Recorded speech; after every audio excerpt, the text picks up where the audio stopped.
kapatid niya. Kaya bro, friend. Ay, sinakalan niya. Yan. Iyan natin na usap dito sa kaya dito siya sa relative.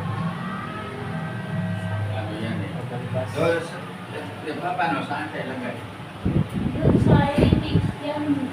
Lapit ng tao. Yan lang. Pero hindi siya isinama sa nanay niya, tatay niya, kapatid niya, at niya.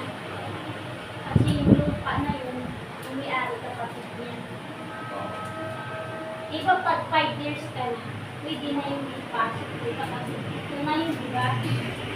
Hindi naman yan. Baby. Malaki na. Baby. Kasi iwan dyan. Baby. Ba? Yung kailan lang, no? Ingat bro sa pagbiyahe bro. Kailan, no?